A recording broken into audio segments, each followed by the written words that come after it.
Hiya, it's Beyond the Box Art, the podcast where tweezers fly, parts vanish, and I once lost a propeller up my sleeve. True story.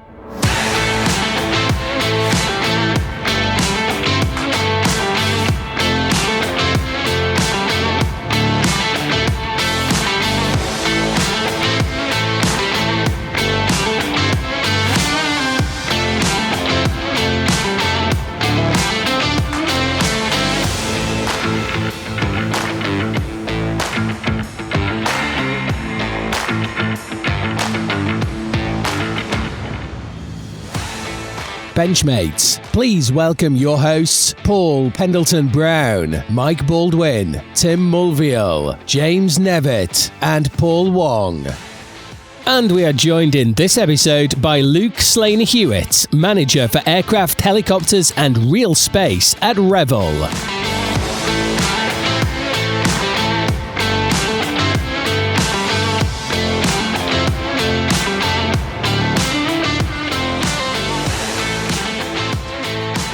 Hello again, Brown here, and welcome to episode 3 of Beyond the Box Art, the podcast that smells like thinners, sounds like sarcasm, and sticks to your fingers when you least expect it.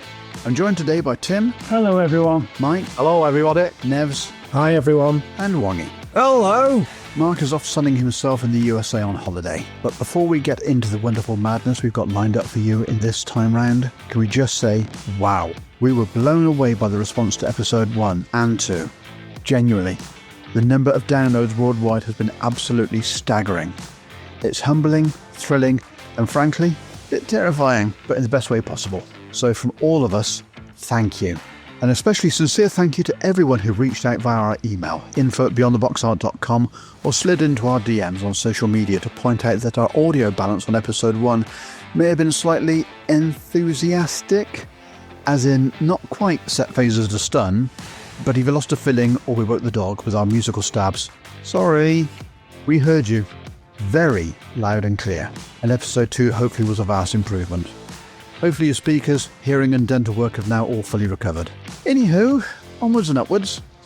We have a fun-packed episode for you with some fantastic new stuff. First up, we're launching a brand new segment, Perfection in Plastic. Our way to give a bit of the spotlight and a few minutes of mic time to sole traders and small businesses that keep this hobby buzzing. These are the folks hand-casting resin, creating niche decals, designing tools we never knew we needed, until we did. If you love supporting the underdogs of modelling, this one's for you, but more on that later. Also launching another fresh feature called Bookmarked and Bewildered. You know the moment you're halfway through a build and suddenly think, hang on, should that aerial really be there? This hopefully is your one-stop shop to ask for assistance. Message us with your research conundrums. Paint colours, gear configurations, rivet patterns, you name it, we'll throw it open to your fellow benchmates. Someone out there has the manual, or a photo, or probably both. But hopefully we'll be able to point you in the right direction. And, as if that wasn't enough to glue your attention firmly in place, we've also got another Wongy's Wisdom with a continuation on water effects, and also is joined by our special guest, Luke Slaney-Hewitt, Product Manager for Aircraft, Helicopters and Real Space at Revell. Now, even if aircraft aren't quite your thing, and you prefer your subjects with tracks, sails or tentacles, misses, the process Luke will walk us through is absolutely fascinating and applies across the board. If you've ever wondered how a kit goes from vague idea to plastic reality, this is one episode you won't want to miss. Right then, brews ready, hobby knives clear of your laps, and fingers firmly off the ejector seat, let's crack on with the first part of the show. Please support veterans, service personnel and blue light services through scale modelling therapy. Visit modelsforheroes.org.uk where plastic, paint and purpose come together.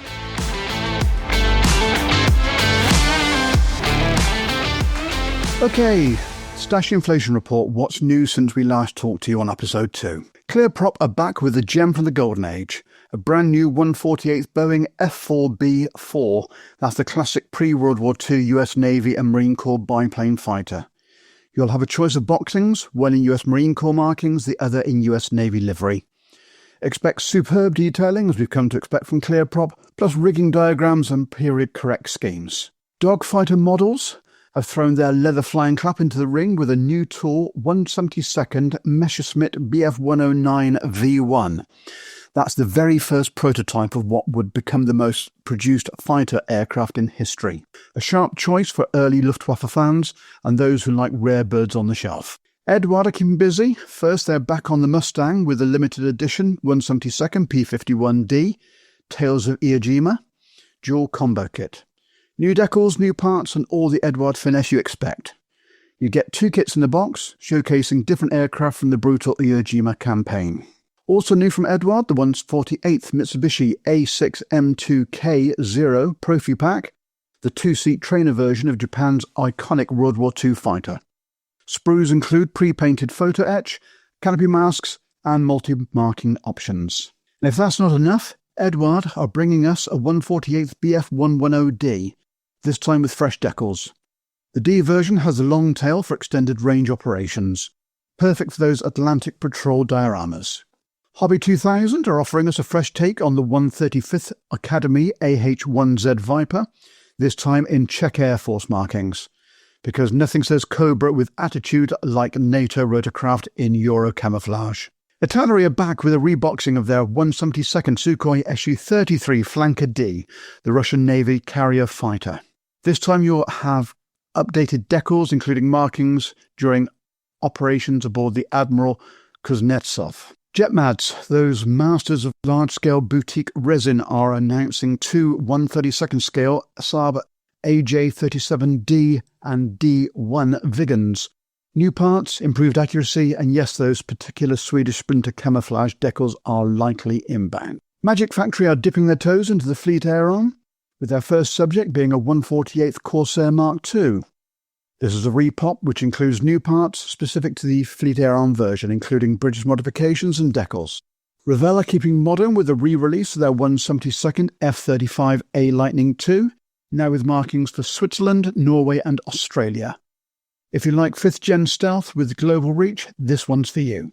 RS models are back in the skies with a trio of 172nd re-releases.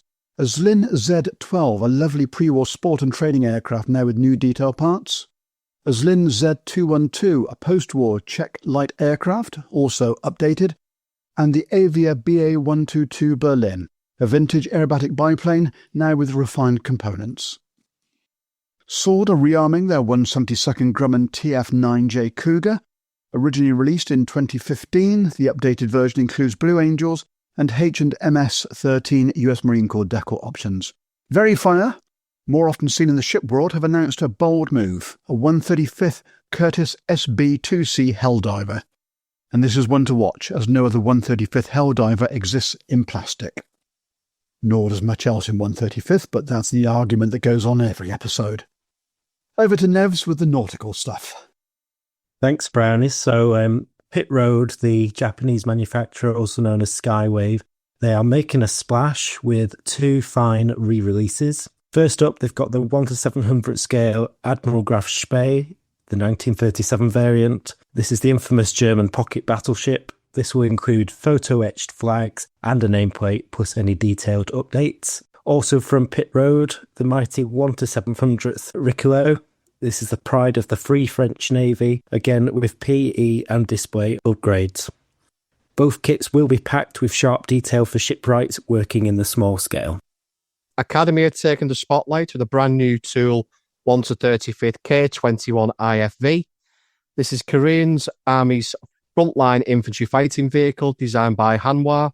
You're looking at 4 new sprues, 4 to etch, flexible tracks, and an option for Armed Forces Day Parade markings, ideal for those who want the modern, less commonly modelled armour. Armada Hobby go wheeled with the 1/72nd Otokar Cobra, a fast and tactical Turkish armoured vehicle based loosely on the Humvee. It's compact, punchy, and very modern. Asuka model revisit the 1/24 scale American Bantam reconnaissance car, a Jeep prototype with new parts. If you like your armour tiny, old school, full of rivets, this is a little gem. Mini Art are reissuing the 1/35th Chevrolet G506 1.5 ton 4x4 repair truck. It's a classic scene setup with tool chests, ladders, and all the fiddly bits you'd expect from Mini Art. Ryfield model are loading the shelves. First, the 35th scale Tiger 1 early production, Kursk 1943. It's got upgraded version with new parts and details. Second, the 35th Panzer IV F2/G, the Classic Desert and Eastern Front action potential. The third is the King Tiger, the Henschel turret version, in full interior glory. Yep, engine, turret, basket, ammo, the lot. And finally, the 35th US M124 OA1, which is the MTAV, with the RPG net, a mine-resistant ambush protective vehicle tricked out for asymmetric warfare, urban warfare, and convoy modelers. This one's for you. So now we know what we're spending our money on in the near future from the Stash Inflation Report. Let's see what everyone's working on and what they've bought since the last episode. So, starting on my screen at the top, Wongy. So, on my bench, well, actually, off my bench, I finally finished the Wampa and the Star Wars Town figure that went with it. So that's gone, and that was part of our club's Coffee Coaster Challenge. So, unfortunately, I can't enter because I'm judging it. But to replace it, I have here one of Airfix's recent releases, which is the Shannon-class lifeboat. Basically, it's a British lifeboat, and it's looking rather dapper cutting through the ocean. So that's the only one I've got on there. I'm still working away on this catamaran, which is giving me nightmares at the minute.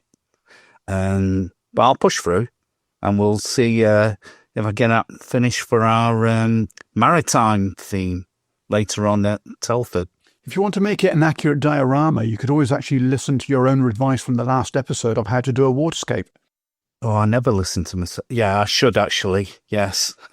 I think I'll put it into some type of waterscape feature.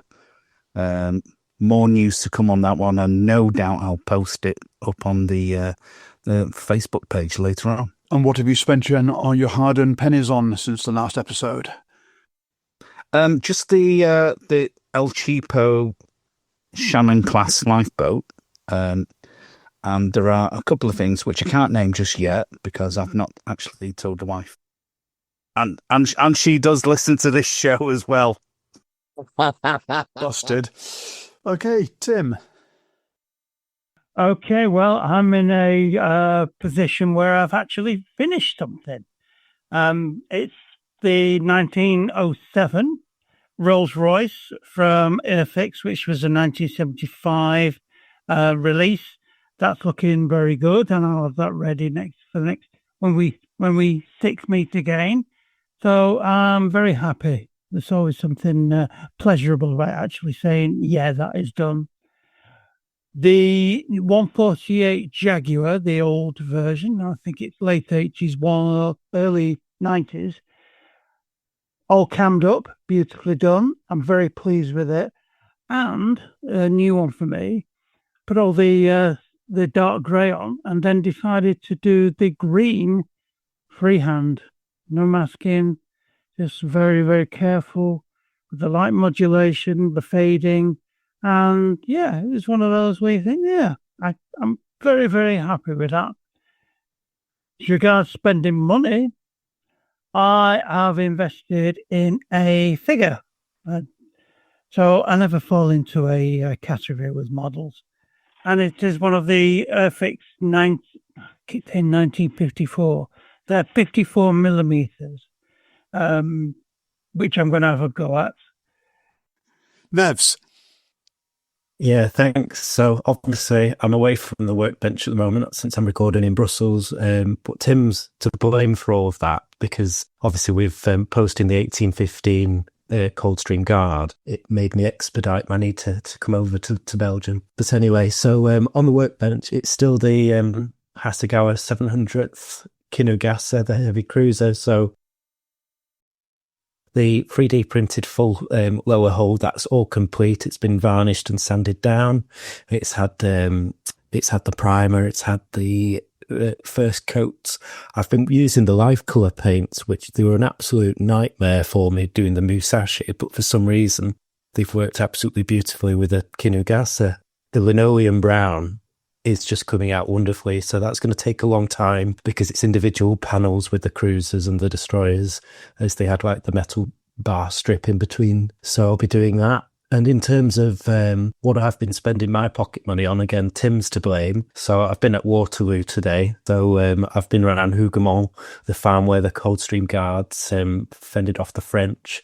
The shop at Waterloo, it's very biased though. It's mostly French miniatures. So picked up a box of French Grenadiers to add to the stash. Fantastic. And Mike? Well, where do I start? I have gone through the shelf of doom, so I don't just have one model on the go, I have 14. Gosh.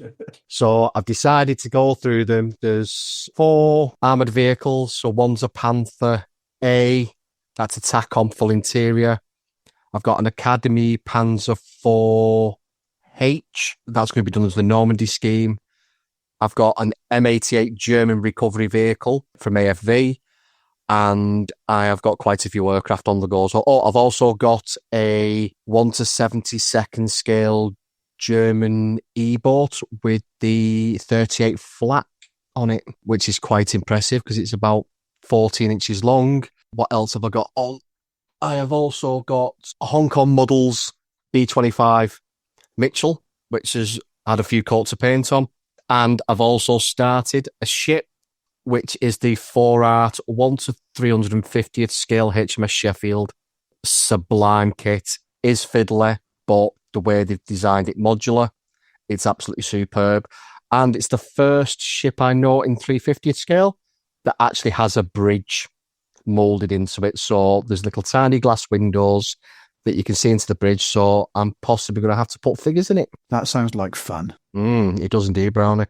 I've actually been looking at the new MRP Aqua.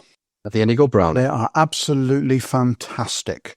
And I had an email exchange with the proprietor of the company this afternoon, and the new RAF World War II colours are being released on June the 20th. So the day after this pod drops, the new MRP Aqua acrylic paints will be available in the shops. The other thing that I've actually got my hands on is something which you're going to need to act on very quickly. And this is thanks to Dr. Strangebrush from Model Paint Solutions on the recent episode of the Model Geeks podcast. This is the Harder and Steenbeck 0.15mm needle and nozzles. They are discontinuing virtually all of the small nozzles for their airbrush ranges. So the 0.26 or 0.28, I think it is from memory, is going to be the smallest they're going to be produced. Yes, Mike? Why would you get rid of all the smallest needles and nozzle sets? Your finest work's done at 0.15 or 0.18 or, 0.2 at a max. But any bigger, it's like they're going into automotive. I've tried to do fine detailing on a 0.4, 0.45, 0.5. Can't do it. You just get too much mist and you end up with overspray, and it's just... Yeah, I just don't get it. Although they don't advertise it, the 0.15 actually fits in the Evolution 2024, which came out last year. So if you want the ideal scenario, get yourself a stock. So if you want them, go out and get them now. Otherwise, you may be out of luck.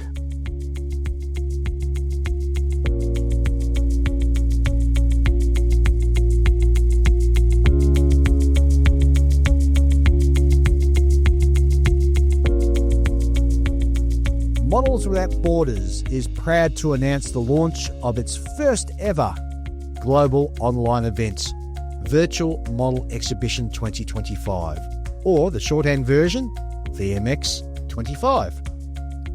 VMX 25 invites scale modelers from around the world to showcase their work in a fully virtual format that reflects the hobby's growth and diversity.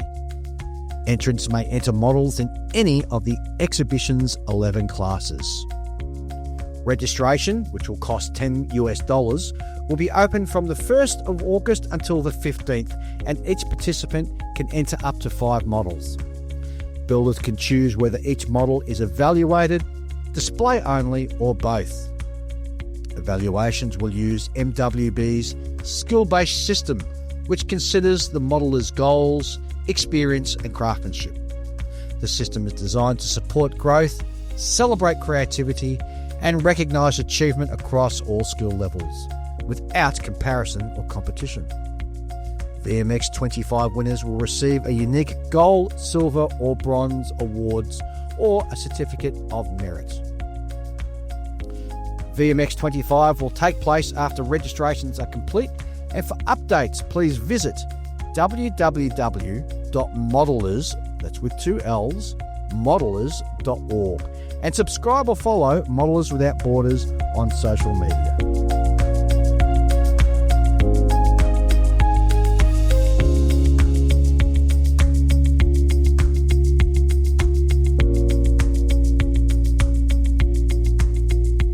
Let's be honest. Scale modelling is nothing without the people behind the detail. The ones sanding resin in sheds, drawing decals between work shifts, or firing up the 3D printer before sunrise. All in pursuit of something better, sharper and more real than what comes in the box. And more often than not, it's not a big corporation making these things. It's not a boardroom. It's you, the one-person operation. The passionate creator. The shed-based sorcerer. The master of silicon and styrene. That's why we've launched Precision by Passion. It's a dedicated slot on Beyond the Box Art, designed to give independent makers and sole traders 10 to 15 minutes of totally free airtime to showcase what you do and why you do it, and how other modelers can support you. No sales pitch pressure, no jargon, just a conversation between benchmates. Or supply us with a pre-recorded piece without music that we can play out. If English is not your first language and worried about your accent, it's not a problem. You'll be amongst fellow modelling friends and we won't judge you, nor the audience. So don't let that put you off or use it as an excuse. So why are we doing this? Because without the aftermarket wizards, the scratch build masters, the decal dreamers, the specialist research publishers and resin renegades, modelling would be a lot more boring. It's your ideas, your craftsmanship and your obsession with the tiny details that elevate kits from off the shelf to museum worthy. But we also know how hard it is to get noticed. You've got day jobs, night jobs, families, and not much in the way of marketing departments. So this is our way of giving back and giving you the mic. So what's in it for you? Well, apart from a bit of fame and hopefully a few new fans, you'll get to share your story, why you started, what drives you, what sets your work apart. Talk about your products, from photo etch to pigment sets, cockpit upgrades to figure packs. Shout out your website, shop or social channels so our listeners can find and support you. And if you fancy, you can even drop a sneak peek of what's coming next. If you're worried about sounding awkward, don't. We're modelers too. We edit the ums and the ahs, or as many as we can. This is a relaxed chat, not Dragon's Den. So who's eligible? Anyone who's running their own hobby business. You don't need to be a household name, you just need passion, a product, and something cool to share with the community. Whether you're printing parts on your kitchen counter or packing decals from the garage, we want to hear from you. So how do you get involved? It's simple, just drop us a DM or PM depending which side of the Atlantic you're on. We're Beyond the Box Art on Facebook, or email us info@beyondtheboxart.com and put in the subject line Precision by Passion. Tell us who you are, what you do, and we'll take it from there. And if you're not quite ready, no pressure, we'll be here when you are. This segment's not going anywhere because this community needs you as much as you need it. So if you're sitting there thinking, why would anyone want to hear from me? Trust us, they do. Because in a world of mass production, what stands out is precision. And precision comes from passion. We look forward to chatting to you soon.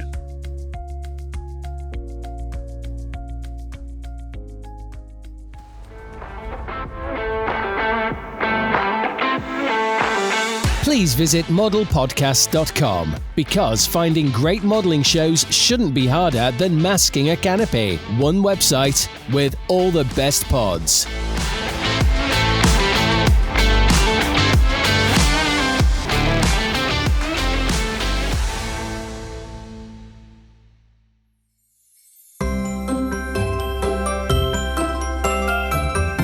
It's time for Wongy's Wisdom, guaranteed to improve your models or at least make you feel better about them.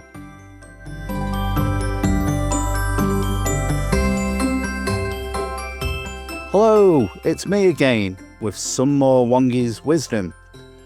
This time we'll be looking at how to create splashes and foam effects for the seascape in the last episode.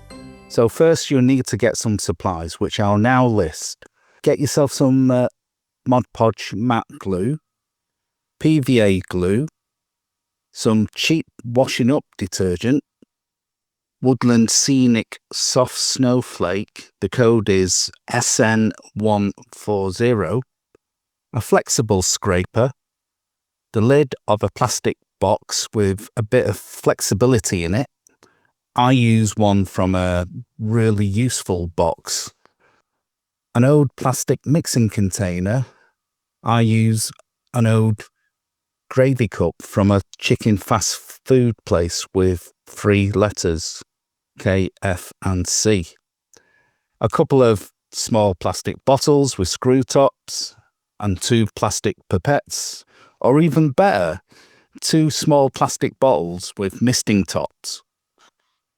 Some cotton wool and kitchen roll, and finally some polyfiber. This is the material found in soft toy stuffing which my dog kindly donated to me. Okay, there's 3 steps to this. Step 1, prepping the wetting and fixing solutions. So we need to make 2 solutions in the plastic bottles, a wetting solution and a fixing solution. The wetting solution reduces the surface tension on your diorama so that the glue doesn't form blobs on the surface. The solution is a mixture of 10 parts water to 1 part washing up detergent, shaken in the bottle. The fixing solution, as the name suggests, is used to secure the water effects. It's basically a mixture of 3 parts water to 1 part Mod Podge with a couple of drops of detergent. Again, mix well in the other plastic bottle. Okay, here's the fun part. We're now going to create some pretty amazing water effects. I'll mainly talk about model ship seascapes, but it can apply to any model involving water. Step 2. How to create breaking waves and wakes. This is the easiest to produce, and we'll use a combination of the cotton wool and the polyfiber. Using the wetting solution, mist the area around, say, the bow area. Now using a brush, apply some neat Mod Podge in the area with small strips of cotton wool to the sides of the model. Brush the cotton wool in the direction of motion and fix it using a dropper with the fixing solution. At the bow of the model, again apply some neat Mod Podge and tease out some polyfiber. This will form the water splashes from the breaking waves, and it's where a bit of patience comes in. Now let the whole thing dry. Once dry, apply a misting of the wetting solution to break the surface tension.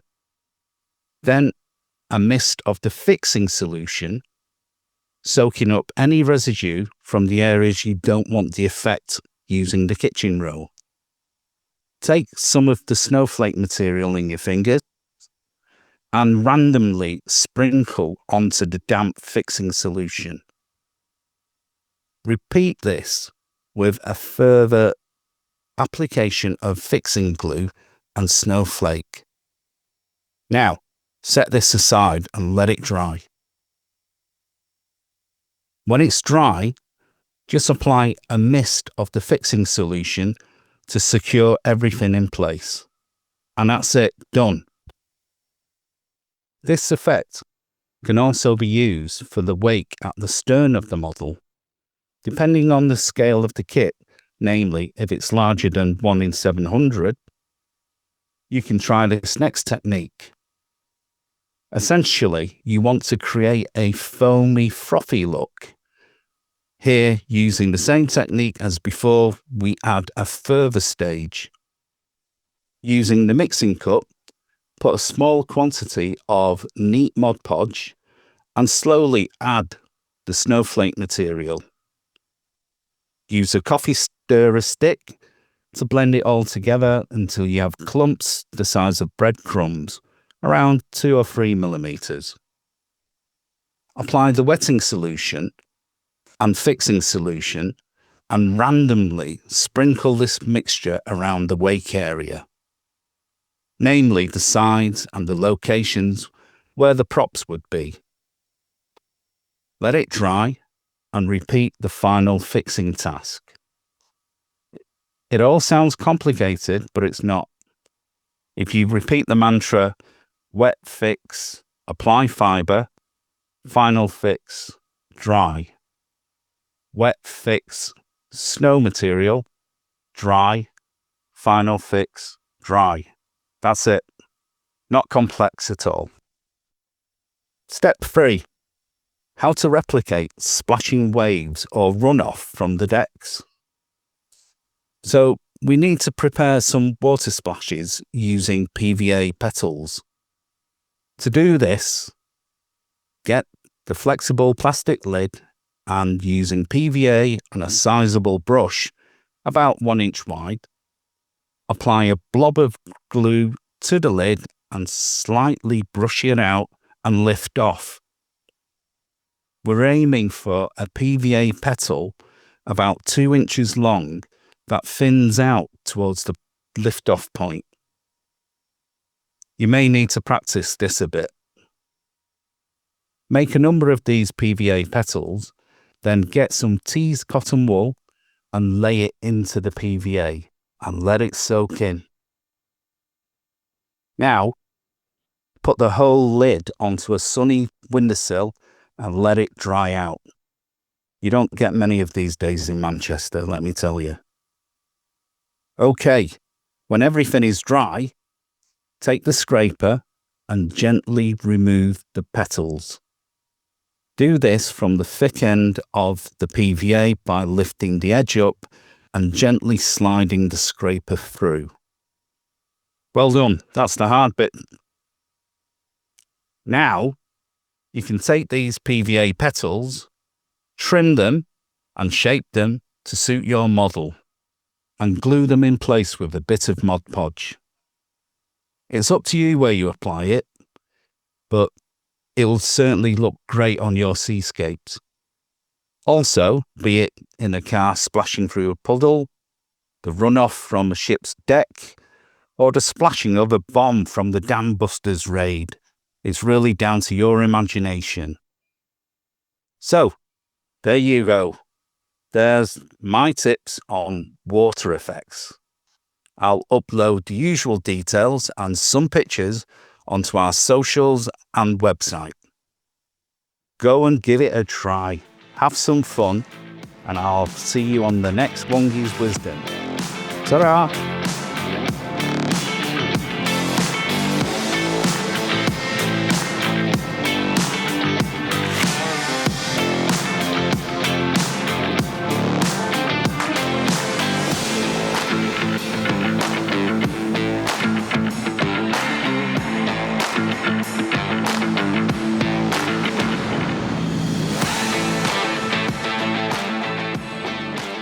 Okay, our guest on this episode is one of those lucky people who turned a love of models into a full-blown career, and he hasn't looked back since.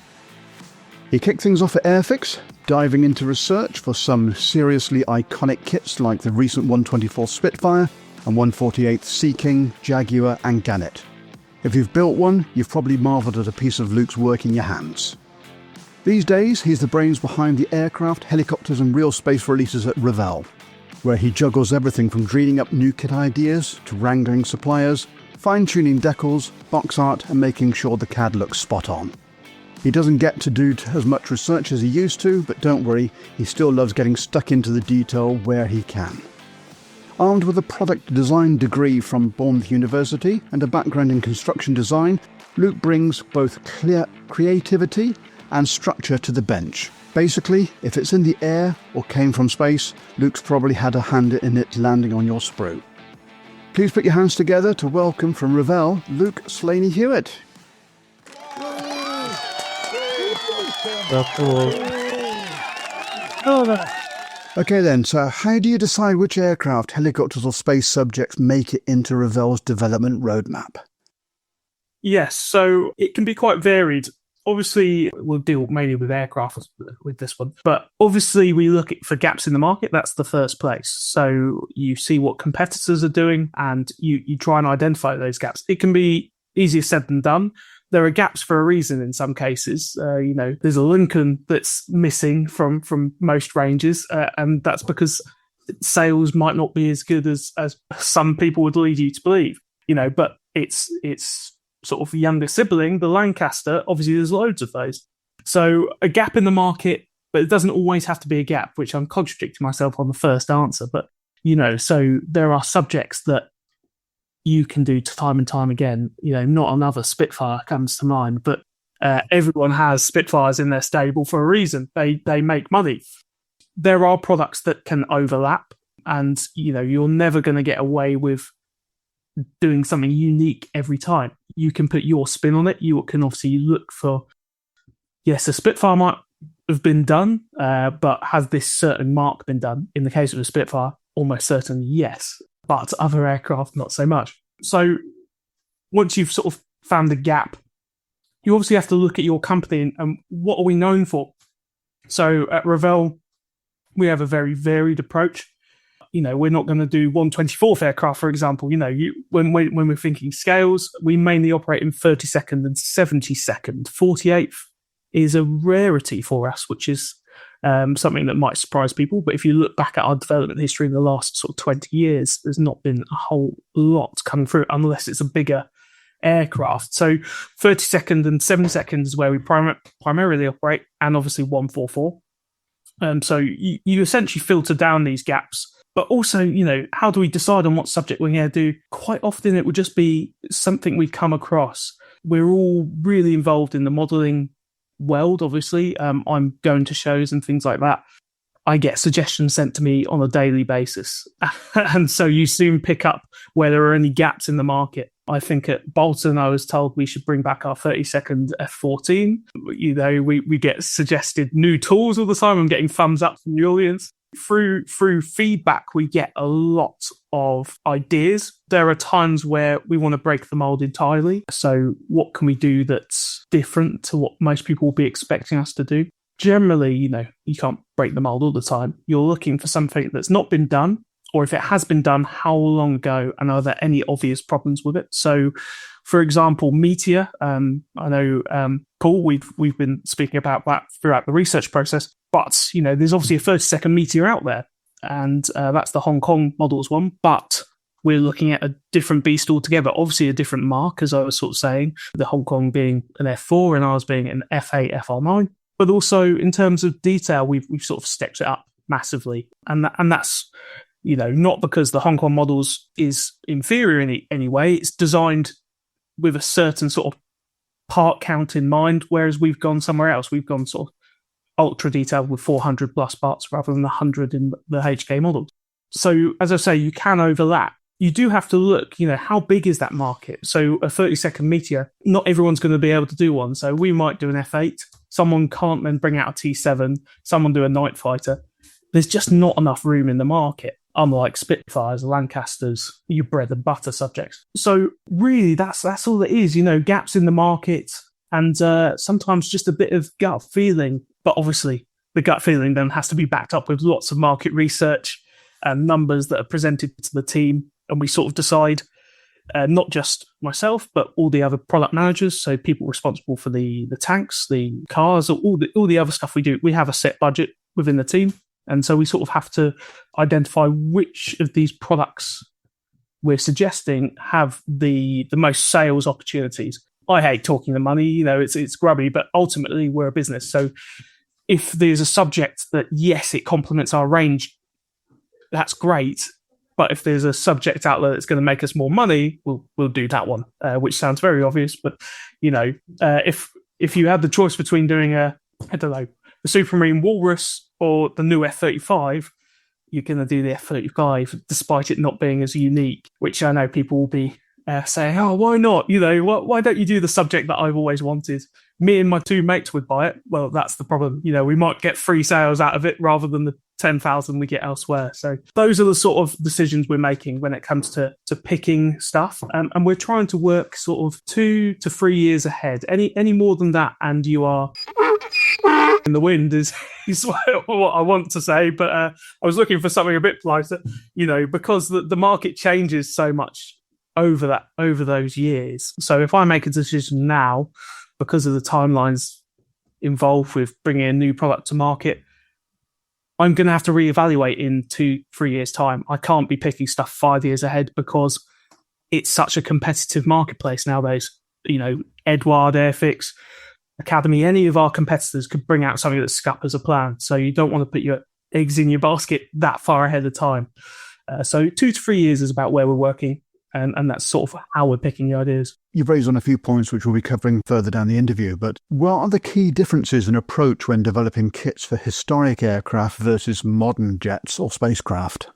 Differences in approach? Well, really it comes down to research and licensing. When it comes to developing kits for historic aircraft, you're relying on archive material massively to get the shape right, and you don't have people that worked with the aircraft. Generally speaking, if we're talking sort of Second World War, you're not going to be able to rely on any first-hand accounts of mechanics that work on it. Whereas if you're working on a Tornado or something like that, you can obviously find aircrew that have been involved with them throughout their service lives that can point out things that you might miss otherwise. That's one of the key differences. So you're sort of relying on secondary research most of the time with historic aircraft. The only time you sort of do any primary research is that you go and scan the aircraft potentially to get the shape data. Because we as a country in the UK are terrible at archiving blueprints for historic aircraft compared to the States. If you go to the Smithsonian and say, can I have a set of drawings for the B-24? They go, yeah, do you want the Ford set, the consolidated set, or the North American set? It's fantastic out there, but unfortunately, because obviously the British aerospace sector is basically a set of mergers over the decades, and every time a company merges, material is lost. There's no central archive where you can say, right, I want a Spitfire Mark 9 set of drawings, I want insert plane name here. You just won't be able to find them. Spitfires, there's more drawings out there than others, but most stuff you won't be able to find it. So you have to rely on scans, you have to rely on obviously period images, which aren't as clear as you'd always want them to be, and you have to rely on experts. And that's where the IPMS, Brick Modeler, the community that we have is great because it brings all this expertise together, and we do lean on them very heavily. So we're always very thankful for those people that help. When it comes to modern jets, though, or spacecraft, modern jets, let's focus on for now. You are F-35. We've just brought out a new model. And you quite often won't be able to get the CAD data. Something about, top secret, don't want to give away their stealth data and all that. Who knows? What they didn't want to give me all the CAD data from Lockheed Martin. Selfish, really. But so you have to rely on sort of images, any data that's out there on the internet that's publicly available. Same with spacecraft. SLS is a prime example. There are data sheets out there, but all the measurements are quite rough. So that's where you really have to lean on your instincts as a designer. I'm not a designer, but obviously as a CAD designer, you get an eye for things.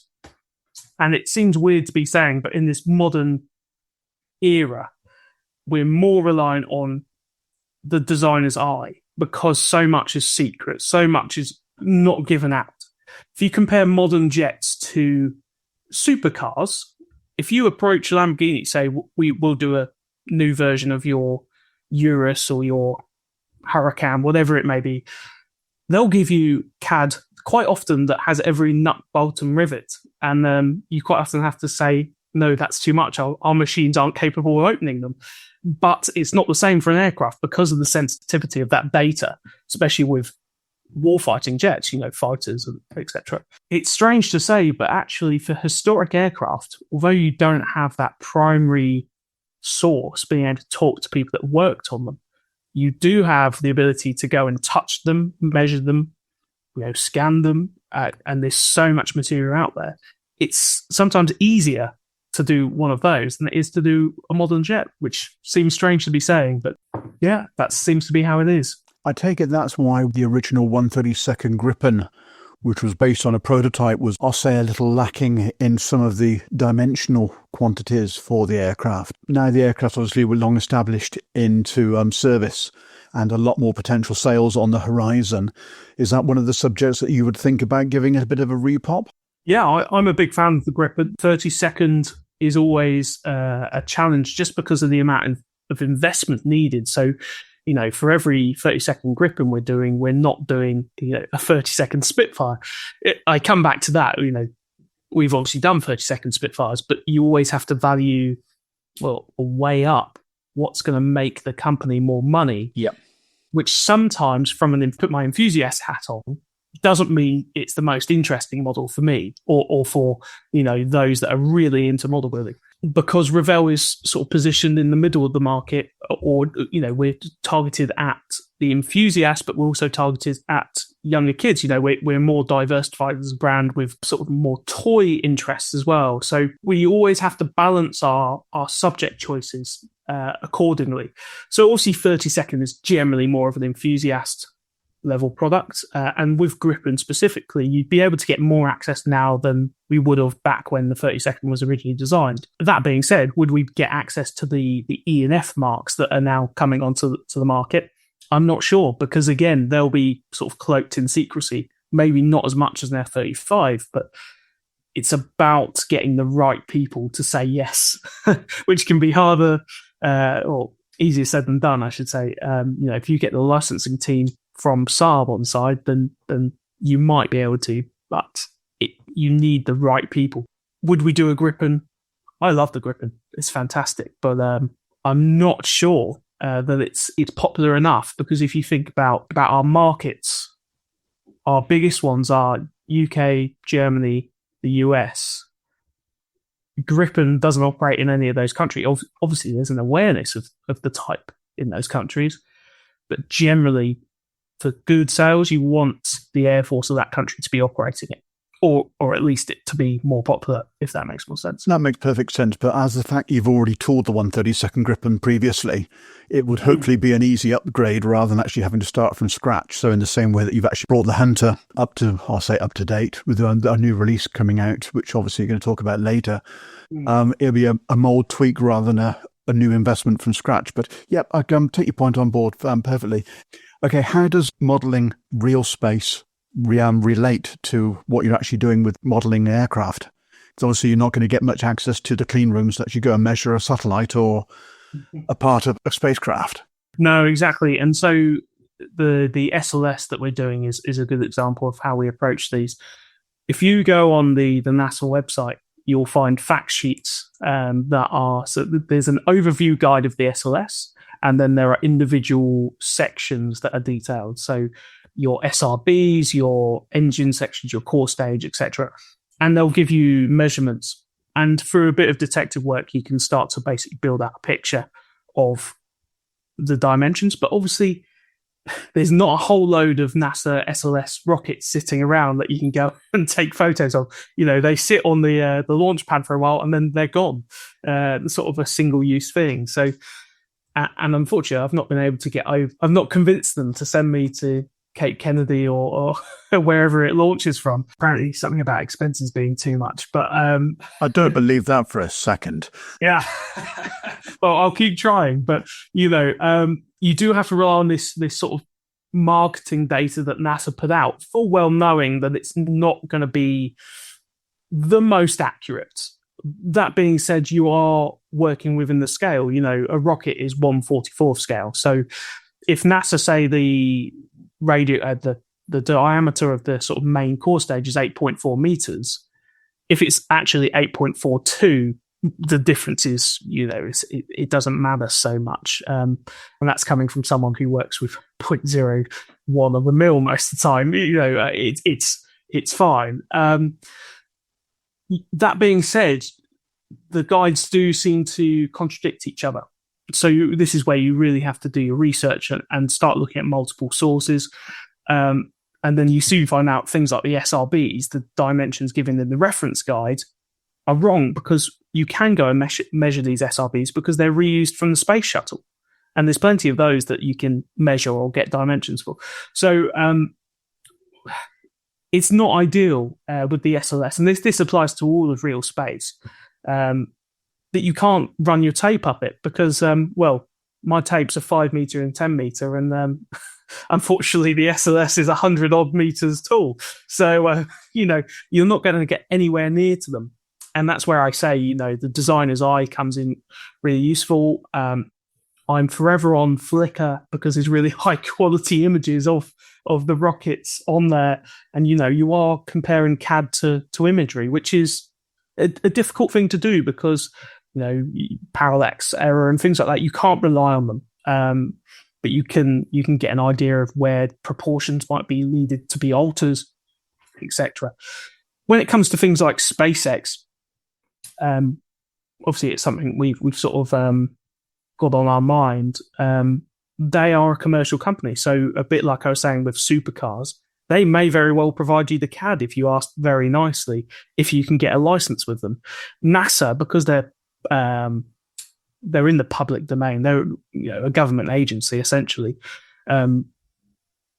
but the SLS is designed by contractors, Lockheed Martin, Boeing, etc., and it becomes very, very difficult to get any information because, again, a bit like the F-35, they want to keep it secret. It's their IP. So why would they give it out to a model kit company? Yeah, it makes perfect sense. And I believe virtually all the plans for the space shuttle are actually available now on the NASA website. So with the 172nd monogram offering being a little bit dated and challenging, shall we say, in some areas of scale, with that information available, possibility Revell may look at doing a shuttle in the future? There's always the possibility, there's a whole lot of kits that, again, sort of going back to the first question, where no one's looked at them because there are offerings, but the offerings from model kit companies date from the 70s or 80s. Concorde hasn't been tooled in a very long time. Space Shuttle, as you say, all this information is now more publicly available. I can go 3D scan various things, and I could improve them. Touching on the point about the Gripen from earlier, it's a lot easier to retool something entirely than it is to touch something up, which is something I don't think most people appreciate. With the Gripen, that's going to be pre-CAD, or if it was CAD, it's very early days. And so to go back into the tooling and change it, there's no... We use CAM now, so computer-aided manufacture. So the CNC machines, they'll obviously run off data, but we've got no data to input. So changing that tool is nigh on impossible. With the Hunter, it's sort of an example of that. We don't have any CAD, although it was designed on CAD. Unfortunately, in 1997, and the CD that it was on has gone missing. It was in the archive. And, there's plenty of examples of that where CAD just over the years has sort of disappeared. I challenge anyone to go and find everything they had in 1997 in their loft, because stuff will have gone missing. I wasn't even around. Sorry to age anyone, but we've gone right off you already. You've just aged me. Yeah, you'll find it's on a 5 1/4 inch floppy disk. More than likely. Well, I'm sorry to age you, but with the Hunter, as I was saying, like the CAD's gone, so you have to 3D scan the actual plastic and then reverse engineer. That's easy to do because you're tooling new parts to go on top of the existing. But with the Gripen, say, I don't know what the actual dimensional problems are. It's probably all over the place if you actually compare it to a 3D scan. New wings, new fuselage. At that point, you may as well retool it all because we just don't have the data, unfortunately. So, they're sort of stuck as they are, those molds from before 2000, I would say. Okay, that makes perfect sense. And I'm just looking at Mike actually holding his 132nd Gripen that he's actually trying to bring up to a reasonable standard. So what you're saying is you are bringing out a new 132nd dome pin and we've got an exclusive. Joking, don't panic. Okay, I'll hand the baton over to Mike. How closely does Revell work with aircraft manufacturers, aerospace agencies, museums, or subject matter experts to ensure accuracy and access to data? Yeah, so I sort of touched on this over the previous few questions, but we work very closely where we can. We'll deal with that sort of each part of that question as different stages. So how closely do we work with aircraft manufacturers? Very closely if we can get any data off them. So when it comes to civil airlines, quite often Airbus, Boeing, they'll give you data, but it won't be the full CAD package. What you'll get is a licensing model. And this is the case with some other manufacturers as well for military stuff. It just depends what they've got available to them as a licensing sort of branch of the aircraft manufacturer. So if we're doing an airliner, we'll get given a simplified version of the CAD, which is great, but it does quite often mean that you have to do a lot more investigating, because for that model, it's not designed for model kit companies. It's designed for people that just want something that looks like a A321 or whatever it is. They're not so bothered about. They're not rivet counters. Let's put it like that, Yeah. And my job is to be a rivet counter professionally. I then have to go to museums, or in the case of airliners, it can be more tricky because Heathrow seem to be a bit funny about just random men walking around the ramp. Taking photos. Yeah, they get a bit concerned. So you either have to arrange to go visit one in the factory, which I'm always happy to do. It's a good day out. Or, go to things like Paris Air Show or Farnborough, where you can get up and close and, get a nice fancy badge saying Airbus or Boeing. So when it's available, we'll get a license model, but quite often that's not the case. But you have to work closely with the manufacturers from a licensing perspective, because they want to give the rubber stamp to say, yes, we approve this is a licensed product. There are some companies, they will charge different percentages. I won't tell you who charges the most, but there are some that, just want approval so they can manage their brand image and don't charge us a royalty fee. And for them, I am eternally grateful. But some of them are more expensive than others and don't give you a whole lot. Moving on to aerospace agencies, we don't do a whole lot of work with sort of anyone apart from aircraft manufacturers. What's more relevant there is probably airlines. We work quite closely with them. Obviously, Revell has a huge civil airliner back catalogue. We might have the model, a 737, for example, one of the most common airliners out there. We can rebox that 200 different times and never repeat the same livery. But you have to get permission from the airline and you have to work very closely with them.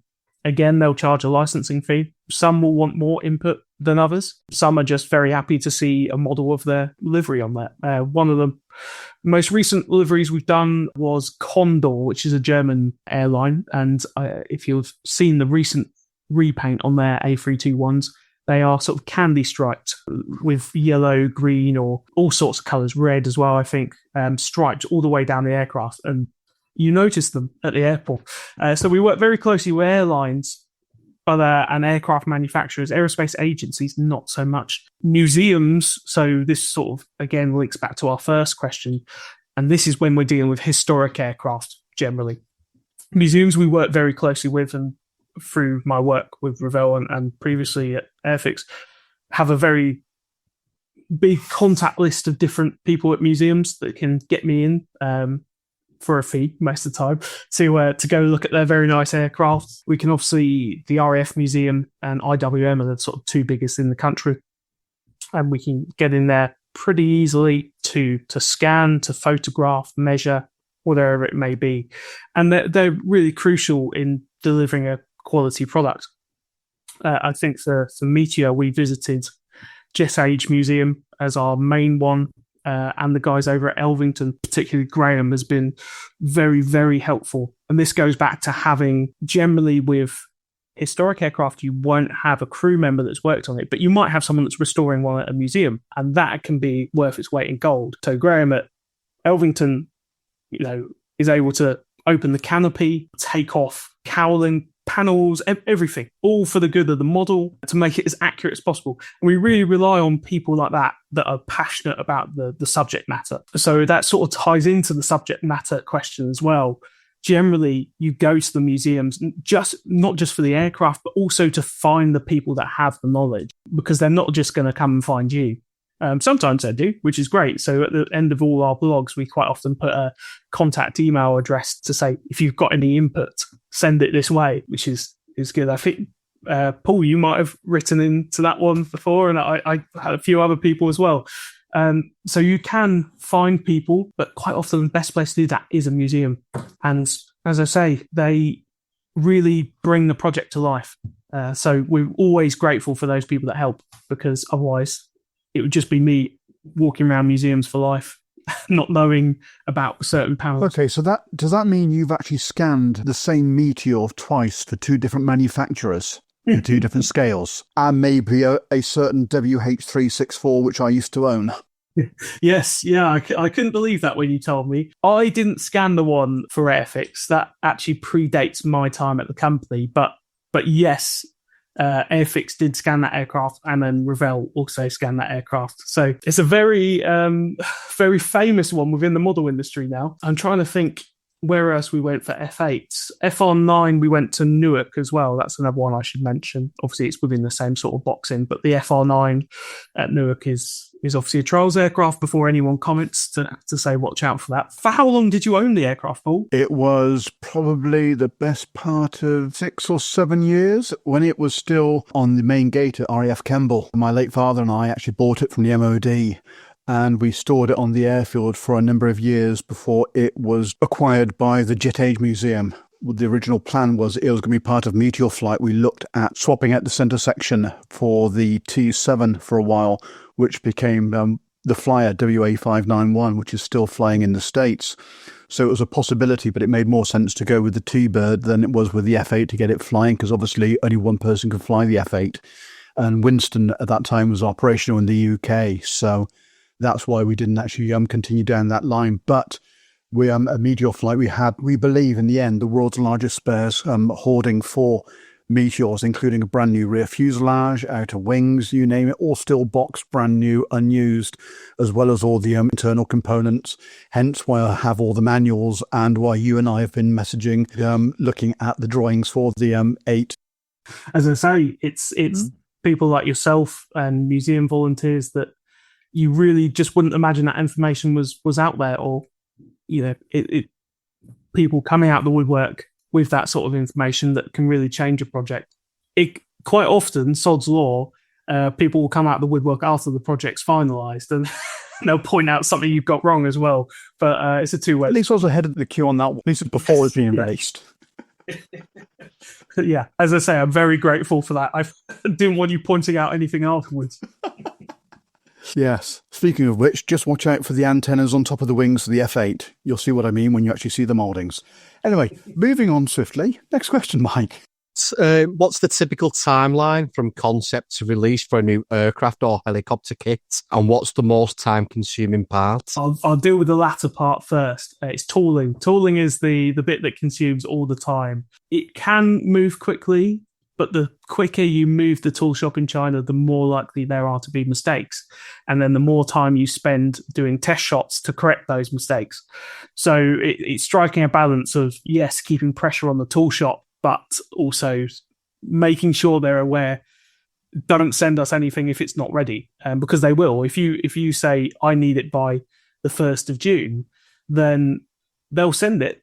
But you might end up doing an extra 2 rounds of test shots, which takes up 3 weeks each time you do a round of test shots at least. It's balancing that. But generally, tooling will take, I'm thinking of Meteor now, 6 to 12 months is my estimate on that. So that's obviously, there's a big range there.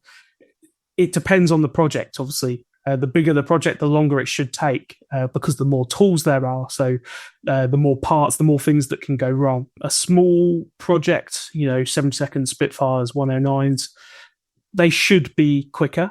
But obviously, if you get your first shots and there's a huge problem, they've scaled the CAD incorrectly, or God forbid, then you're going to be spending a lot of time. But generally speaking, it moves a lot quicker, 6 to 12 months. Typical timeline from concept to release of a new aircraft, it's generally about 2 years, I would say. And you're still moving quite fast to do that. I have to have the idea, then present it to the management team, get sign off on the project as a whole, find the relevant supplier for CAD data. So whether that be the actual tool shop in China, whether that be a freelancer in the UK or Europe, make sure that they're okay for time, because sometimes you have to wait for them. They'll be on another job and you want a specific person to do the job. And then it's straight into tooling. Design, I think Meteor was 5 months, which was going great guns to make that happen, really. Typically, that would probably be about 7 months of design.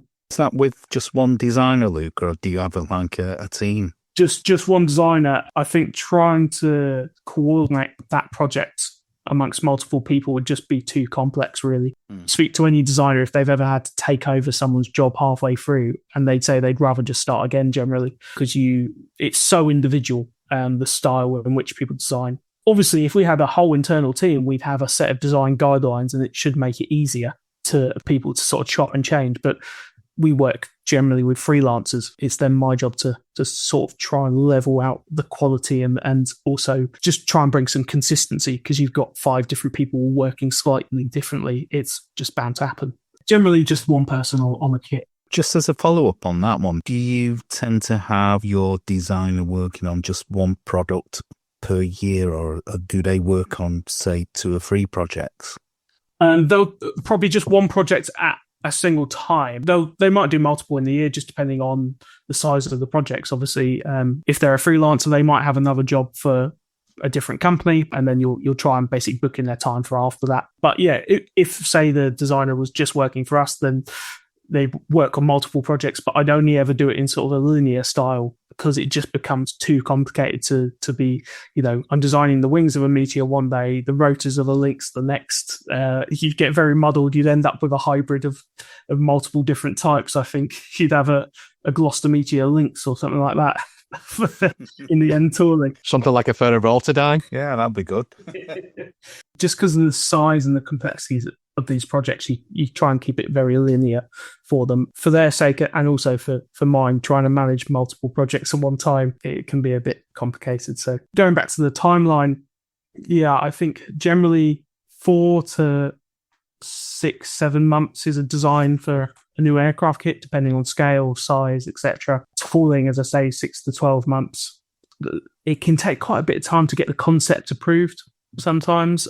So you're trying to work as far ahead as possible, just to make sure that all the umming and ahhing at the start doesn't cost you at the end. And, you're always trying to be as quick as possible without compromising on quality. With Revell, previously, I think in the last 10 years, definitely within the last 5, we've averaged 1 aircraft release a year. This year, 2025, we have the F-35s hit the market. We'll have the Meteor, the SLS, and hopefully the Hunter. We've really started to ramp it up. And so, I only joined Revell in April of last year. Most of those projects were very early days, if they've been started at all. You can see that 2 years isn't always the case. You can speed things along, but for an easy life, I prefer it to be 2 years. And it can be a lot more relaxed and ordered, shall we say. Okay, so on that theme then, Luke, after you joined the company, obviously the plan for the original Meteor Mark III was on the drawing board for the 132nd tooling.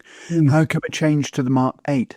The Mark III had been announced November 22, I think. And in all honesty, not much had been done on the project for reasons I'm not entirely sure on. It meant that it was ripe for a change because, we weren't 3 months into a design and therefore throwing away a lot of work and money. Nothing had been done. And it was a case of, I always felt that the F8 FR9 was a stronger choice. It has more marking options. It's more interesting, despite it not being obviously wartime. That's the only thing the F3 has in its sort of favour, that you get one camo scheme, I think. But you're also stepping on the toes of HK models, again, who have an F4. I'm guessing if we had done an F3, we'd have found a way to do an F4 and maybe a T7. That's sort of the progression. But why? Why go somewhere where there's already a model that's relatively modern? For a sort of niche aircraft, also we all know a Meteor or a meat box, there's not a massive market for them out there, so why not transition to the F8 FR9, where you have loads of markings for the RAF, but you've also got countless European schemes, the Australians, which is a big distributor for us, And then also Latin America, South America, there's quite a few operators down there with some really cool schemes. So it seemed a bit of a no-brainer to alter it. And as I say, helped by the fact that not much had been done on the original project. So it was a pretty easy change to make, and we could get the ball rolling pretty quickly.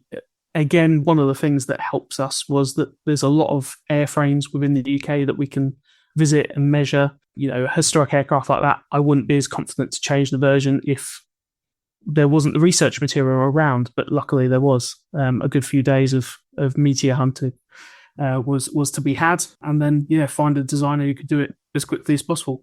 Luke, how much gold bullion do we have to give Revell to produce a 30-second FGR2 Phantom? A lot. I'll take the bribe. You don't have to give it to Revell. You can give it to me.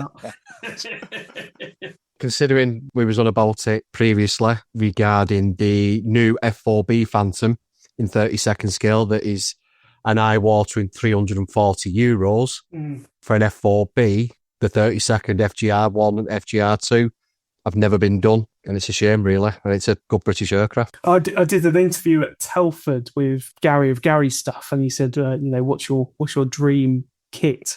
I said, it's not a kit, it's a series of kits, really, and it's all 30-second scale post-war jets, RAF jets, really. Who knows? Is all I can say. Who knows what the next 5-10 brings from Revell? You tease. Watch this space. You tease. Tim. I'm going to ask you about the marketing and trends now. You've given quite full answers. Traditional aircraft modelers and the new generation. What are the new generation, or how do you target the new generation? Yeah, so, I think the plastic modelling industry has always been, if you speak to critics, they'll say it's dying because it's filled of 40 to 50 plus year old men. And, they always say, well, they'll die off eventually. But what it is cyclical, really. It goes around in a circle. And the way I imagine it is potentially get into models when you're a kid. You build and build and build, and then you get to your teenage years, find girls, eventually you find booze, you go off to university or whatever you do, you get settled into a job, you don't have enough time, and then when you're 40, 50, generally you've got a bit more time, the kids have left the house, and you try and reconnect or find a hobby that you loved as a kid, and then you can really get into it. I think that's quite a common story when you speak to modelers. There's obviously quite a few people that carry on all the way through, but you'll quite often hear about these big gaps that people have. The problem we have is obviously making sure that we have that sort of first step with kids getting into modelling, because without that, you don't have them returning to the hobby in later life. And so, then the critics or the criticism we have becomes true, that people will die off, that generation will die off, and there's no modelling anymore, and I'm out of a job. It's all about finding ways to get kids interested. Ways you can do that is obviously, the first one is having pocket money style kits. If we go back to our roots, throwing together a Spitfire in a day or a weekend, but it's making it affordable for people to do that. So having lower margin products that you sell in maybe not dedicated model shops. Things like Hobbycraft, yes, it's a model, it has a model section, but you wouldn't say it's a model shop per se.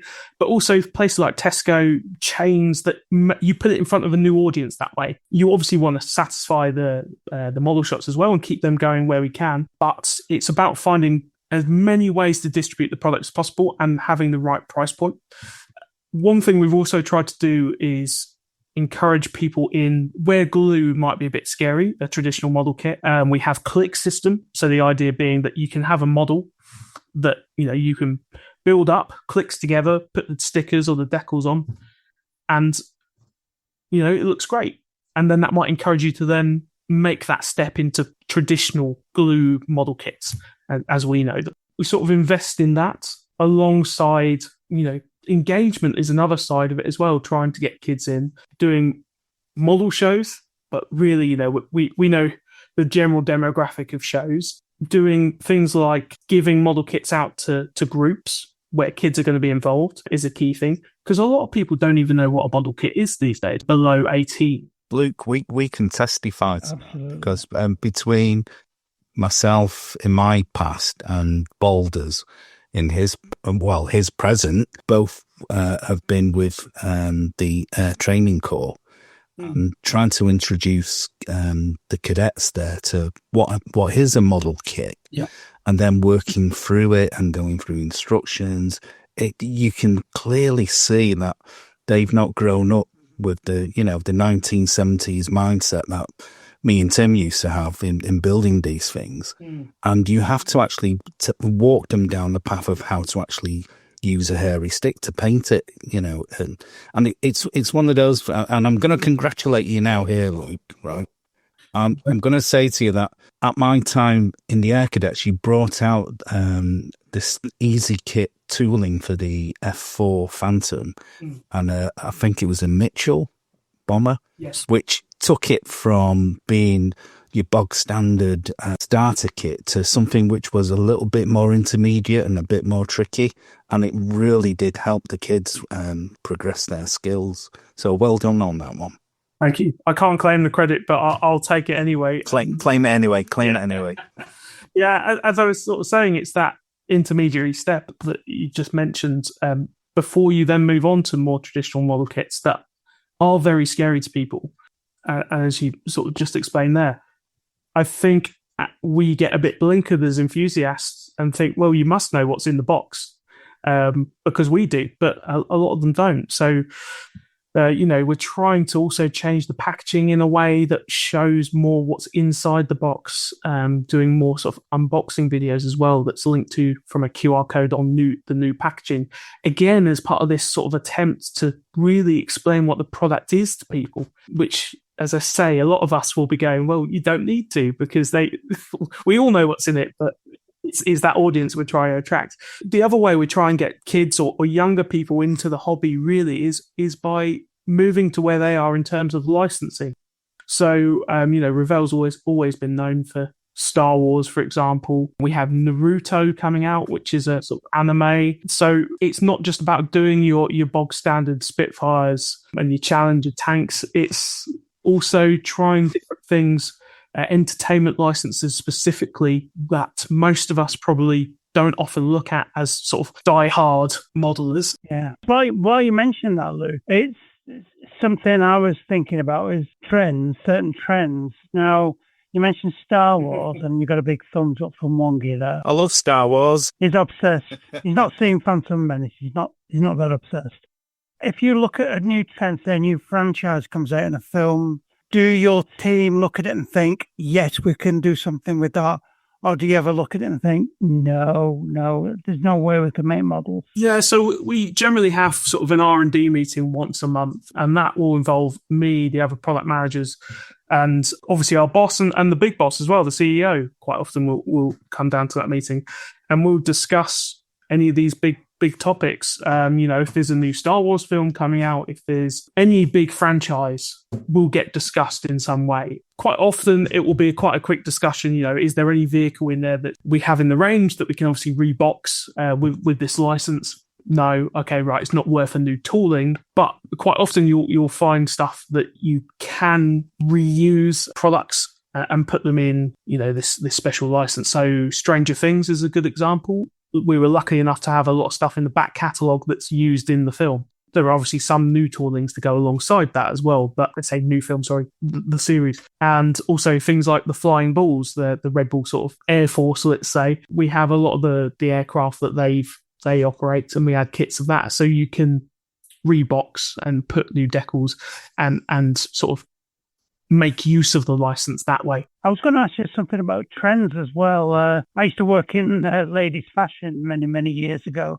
We were always baffled that a lot of things we could sell to one part of the country, we couldn't sell to another part of the country. Some things that were popular in this country were not popular in other countries. I think for the benefit of our listeners overseas as well, are there any things that you would target a specific area, regions, where you would say, no, it just doesn't sell in that region? Yeah, so there are definitely, if we talk traditional model kits, we sort of know that some aircraft will do better in the UK and Australia than they will in Europe and vice versa.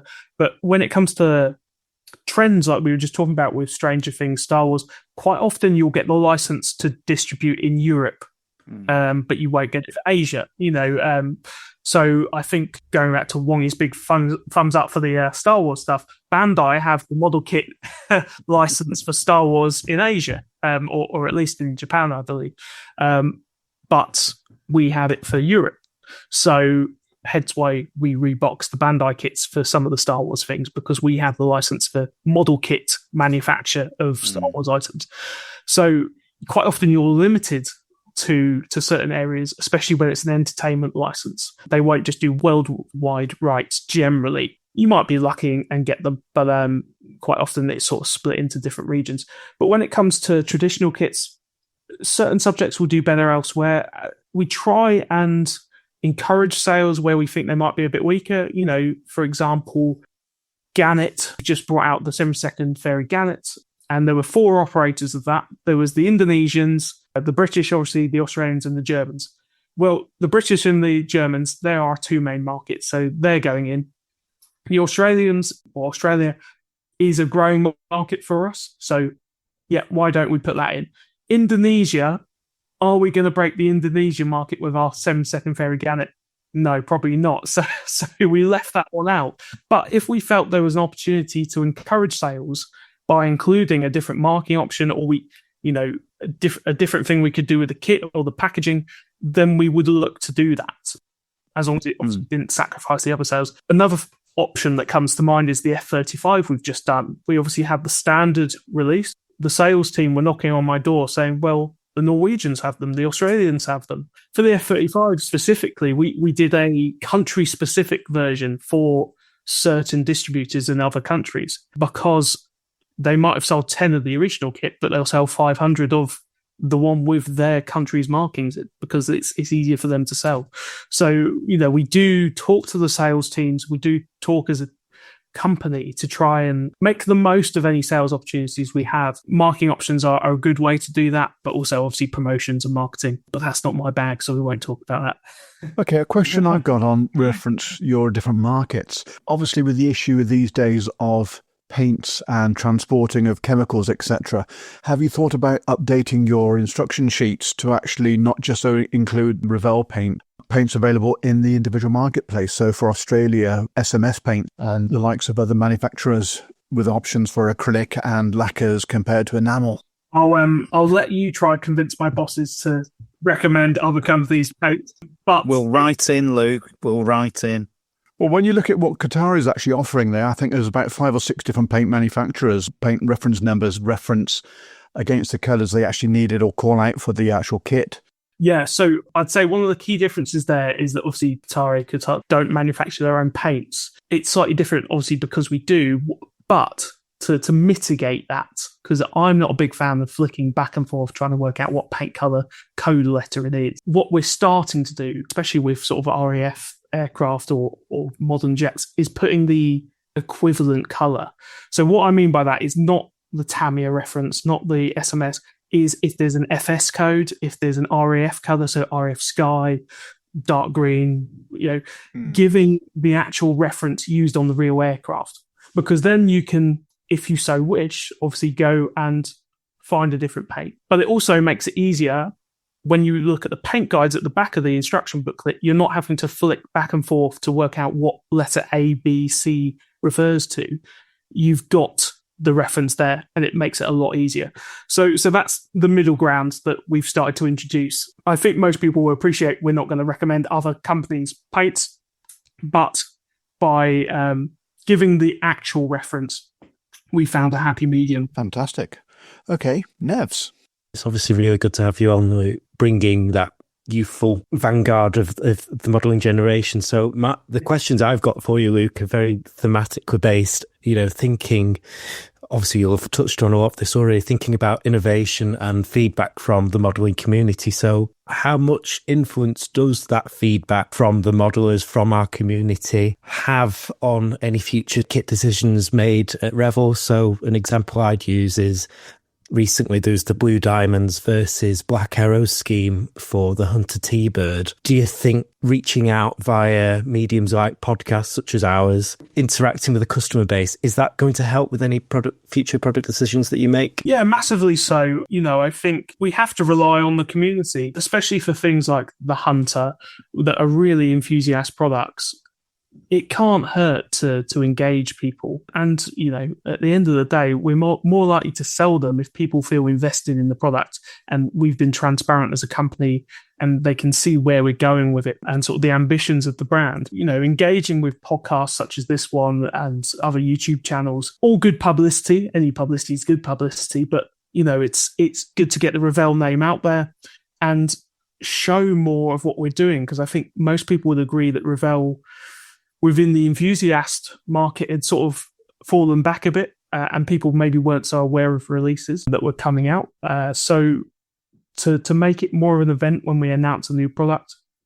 And how do we do that? We do it on podcasts such as this and try and put a bit of a personality to the brand. Unfortunately for this one, you're stuck with mine, but it's a case of engaging with fans for the better. And in terms of how does it affect future kit decisions, if we not talking marketing decisions, but actual subject choices, what do we develop new next year, the year after? It's a huge input. We always joke, people will come up at Telford and say, oh, you should do this one-off prototype. It only ever flew. Well, it never flew and there's no photos of it, but you should do it. And me and my mates would buy it. And that's an extreme example, of course. And you sort of laugh it off and go, yeah, sure, mate. But for every one of those, there's another good suggestion that comes in. And it might not even be a whole new tool. It might make you look at a product that you had forgotten about in the catalogue. Our catalogue's so vast that you can quite often forget, oh yeah, we do have that in the tool bag, or that's an interesting idea for the Matchbox items we own, and stuff like that. It can really give a spark that obviously then we go back into our little hobbit hole in Germany and try and develop into a product that people are going to buy. But I think people do underestimate the value of community and the suggestions we get. It is such a huge part of my job is listening to modelers. Obviously, I have to put on the sensible hat and take stuff with a pinch of salt quite often, but everything that we do has at least been suggested once. That's through the benefit of being suggested about 20 different things every day. But, we've never done a product that no one's ever mentioned. So quite often you'll bring out a product, and I've had this here and at the other brand, that people go, oh, you did that because I told you. Well, yeah, sort of, but it was also in development 2 years before you mentioned it. Yeah. I mean, from one sort of young modeler to another, Luke, I'm going to go out on a limb here and saying there's actually a lot to be said for a Reebok. Yes, a new tool we always want, but actually, how often are some of the best model kits those that were tooled 20 or 30 years ago? One of the examples, I think, with Revell, the two Spitfire Mark V kits in 72nd scale, they were tooled at quite similar times, and Matt's Modelling Minutes did a bit of a video on YouTube unboxing both to compare the toolings, but just bringing those out, and whether it's updating the colour schemes or even bringing colour schemes that haven't been seen for a while back. In the Spitfire, there's one of the ones I've built from Revell. There's actually a Danish version that flew with the RAF. It's absolutely fascinating to see. So I think, there is a lot to be said there for letting the vanguard of modelers today have the same experiences that modelers would have had in the 90s and early 2000s. Definitely. In terms of reboxing, people sometimes lose interest because, yes, it's been out there before. But as I was saying earlier, we have such a vast back catalogue. When we get rid of something out of the range, it's a long time before we then revisit it. So in the case of stuff this year, if you think of the 32nd, the Rado 196 that's coming back, that got released in 2010, I believe, in the double float military version. And then a couple of years later, it was the single float B version. And then we didn't see it at all. And Wongy's shaking his hand there with the single float version. It wasn't as popular as the military one. And that's pretty common. It's just a second version we could get out of the tooling. But that original release was released in 2010. it would have been superseded by the single float version a couple of years later. And they were going for stupid money on eBay. And this might sound really silly, but that's a good way of telling whether we should re-release a kit. If they're going for crazy money, Definitely. it's time to, there's obviously demand there. Unfortunately, Muggins here has to buy a couple kits to develop the re-release. So I was out of pocket massively. But for those lucky few on eBay who had a buyer a few months ago, well done, because the price of the kit dropped massively after we obviously announced we were bringing it out at about 40 or 50 euro. I can't remember what it is, but Yeah. So a Reebox can be huge. If you pick the right subject. There's a really rich vein of Revell kits from the late 90s and from the early 2010s, and there were some really golden kits around there. If you think 7-second Tornado, the best in its class, that was 1997. Fantastic kit, though. Yeah, there's quite a few from that era. Same with the 2010s. You've got the Irado, the FW200 Condor, things like that have never been superseded because they're quite unique. Maybe not so much the Tornado, but that we did really, really well, and they were sort of golden eras for Revell, so why not bring them back? So that's the joy of picking my 2025 releases, and obviously now into 2026. So it feels weird to be saying, obviously we're only in June, but I've been thinking of 26 since last year. So I never know what year it is. There's so many good re-releases we can do, because we obviously have such a huge back catalogue as Revell, but also we own the Matchbox toolings and other sort of toolings we've acquired along the way. So we're never short of ideas when it comes to re-releases, and colour schemes are always a joy to pick. It's one of my favourite bits of the job, is finding schemes that I can put onto aircraft. Obviously you have to do the famous ones, but you can also put in an oddball scheme every now and then. A captured scheme. I think we've just put one on the BV222 that came out earlier this year. Trying to make it a bit more varied, so not just repeating the original schemes. Again, to make it interesting for modelers, but also get more sales, I hate to say. There's nothing wrong with that. What you said regarding the re-releases and obviously the price of model kits, the major one at the minute is the Puma.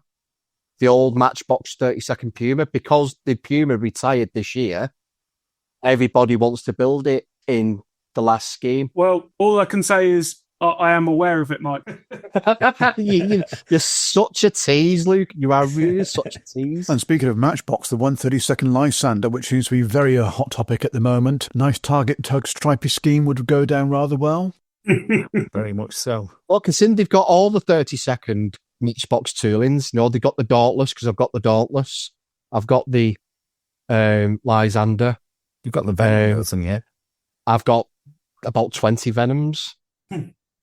Well, there you go. Luke can sell them. Yeah, we don't need to reproduce it. I'll just buy them off you. And the other one as well, Luke, I don't know if you've got the tooling for these, is the HE111s in 30-second. Yes, we do have the tooling.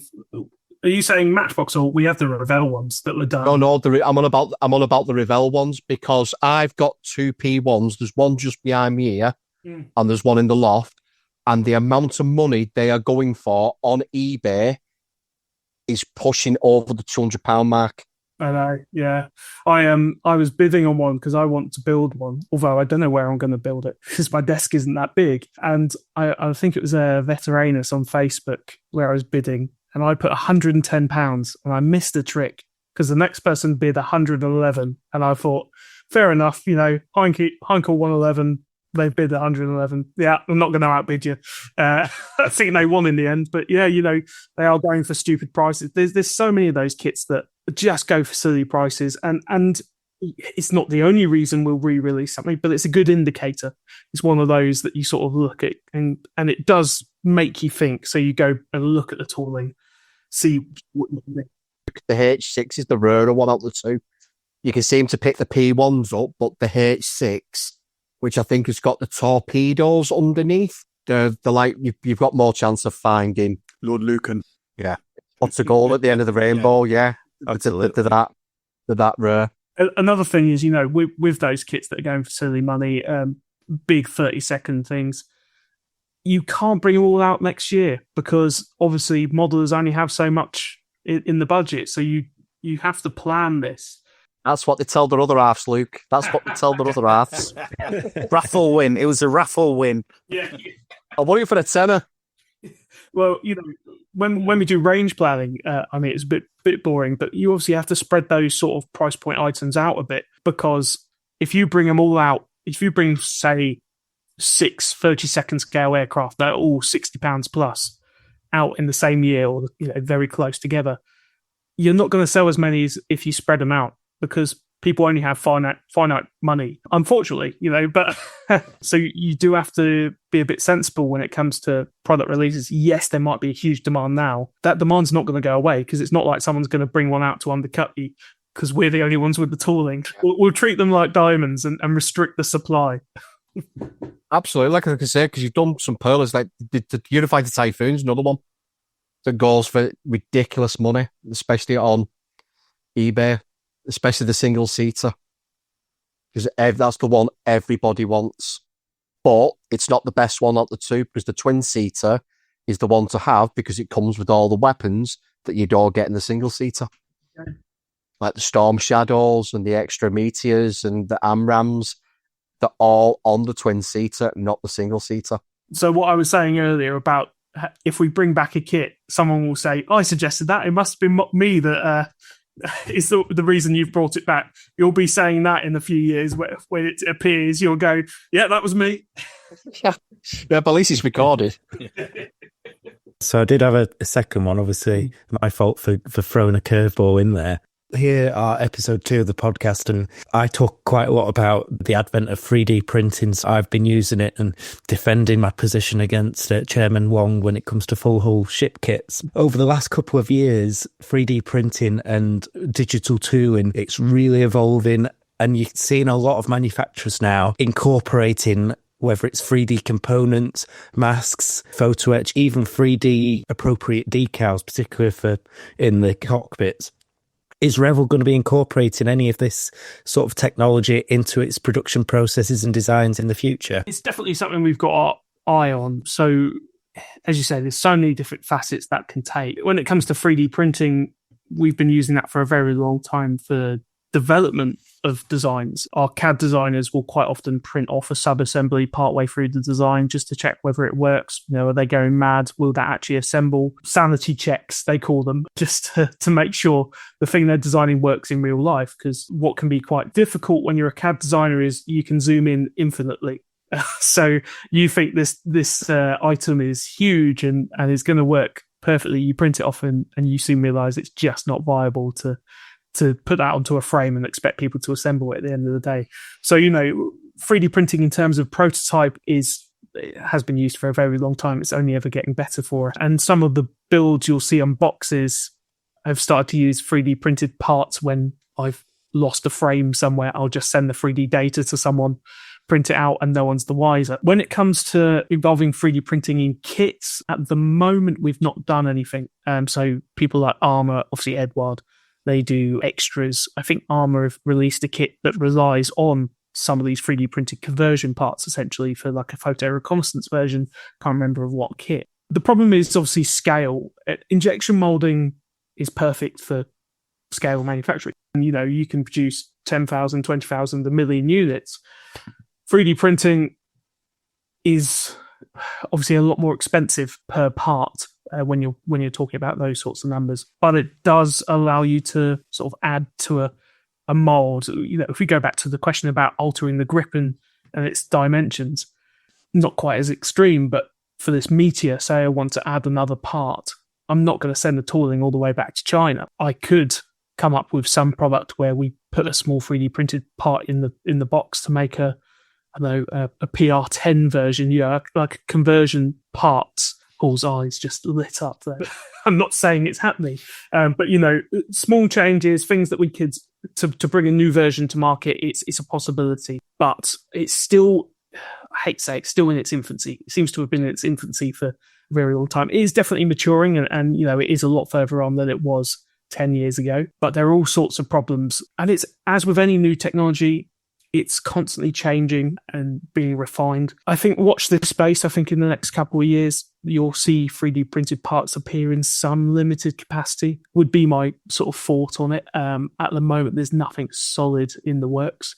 One thing we are doing, though, and this is the beauty of sort of the 3D printer revolution, is where we can, we're looking to start adding little extra CAD files that you can download from the Revell website that you can then print. So, for example, our 737 tooling, the 144 scale one, the winglets on the 800 version are slightly the wrong profile, something we're aware of, but changing the mold just isn't practical. So what we can do, though, for those that are really, really interested in doing it, is offer the revised shaped parts as a file.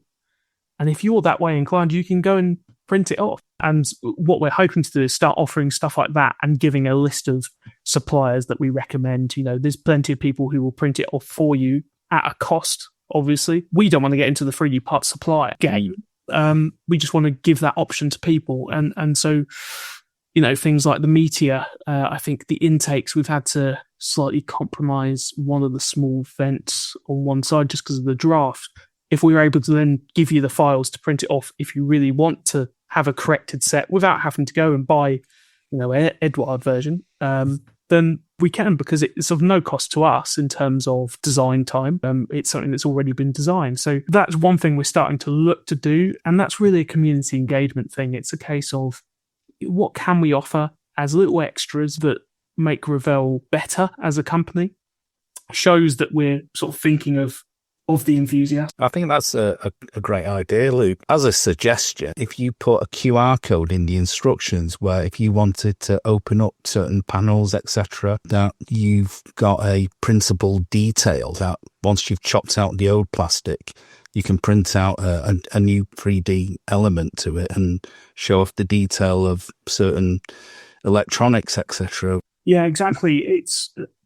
It's pretty limitless with what we can do. The thing that limits us is obviously time and resource from a Revell side, having the freelancer or in-house designer create that stuff. But where we can, it's a nice thing to add. And that's where we really look at incorporating 3D files, 3D printing into our sort of workflow at the moment. When it comes to sort of including 3D printed parts, I think generally you're more likely to see them in our platinum editions, our special edition sort of boxings in the future.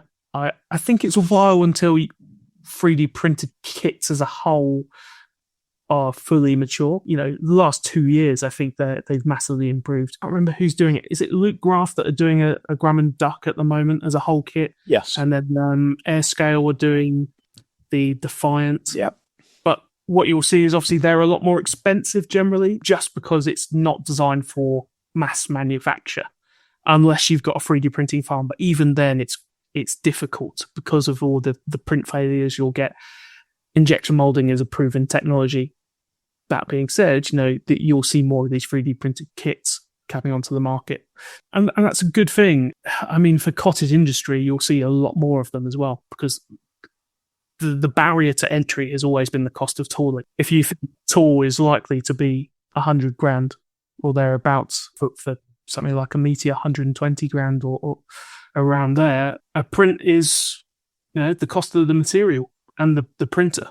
I know we talked about Meteor, but can you tease any upcoming aircraft or helicopters or even space kits which are in development, not giving too much away to the opposition, obviously, which might get me all excited and maybe even Tim?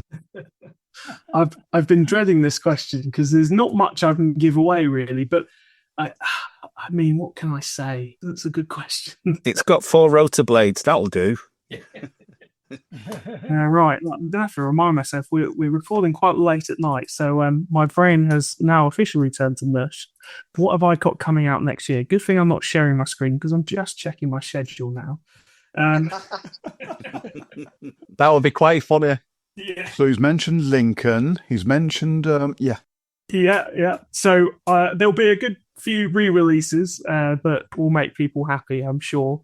I mean, the one spoiler I can give away, not so much for next year, but for this year, is on the Meteor, because we've mentioned it a few times. One thing we haven't announced yet is what will be included because it's a first edition. So the idea is it's got lots of extras in. And so I can tell you what we've got in the box there, or what we're hoping to do is have a reference guide within it, a mask set poster of an original advertisement for a Gloster Meteor taken from the 1950s. Trying to remember obviously the FR9 parts, because there's no guarantee that the FR9 parts will be in the next release, if there is one. Not that I'm allowed to confirm or deny anything to keep it sufficiently vague. But next year, we were talking about Revell has sort of done one new tool a year for the past 5 when it comes to aircraft. We'll definitely be beating that. We'll be at least 3 new toolings again, hopefully 4, and they're all aircraft related. I'm really trying to keep it as vague as possible. I can't give you much. I presume they're in 70-second scale, Luke. Every one of our new tools will be in a different scale, I believe, is a true statement. That's good. Yes.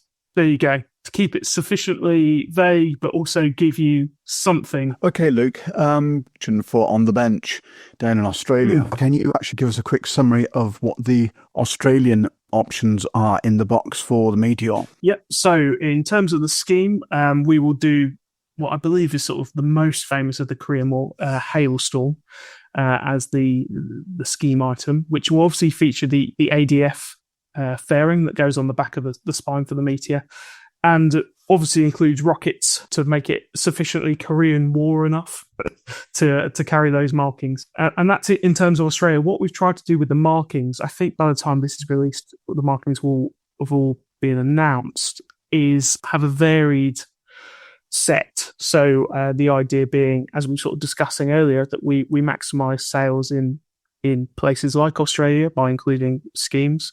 We'll have a Belgian scheme, so we got to keep the Europeans happy, being a European company ourselves. Obviously, a couple of RAF as well, including an FR9 scheme. One nice little addition, not Australian specific, sorry, but a little addition we added right near the end was the air-to-air refueling probe that I'm guessing most people didn't know the Meteor had. I think it was 245 Squadron. Paul, you might correct me if I'm wrong on that one. They trialled air-to-air refueling with a B-29. It's not the official designation at that point. I can't remember what it would be called. KB-50. There we go. Thank you.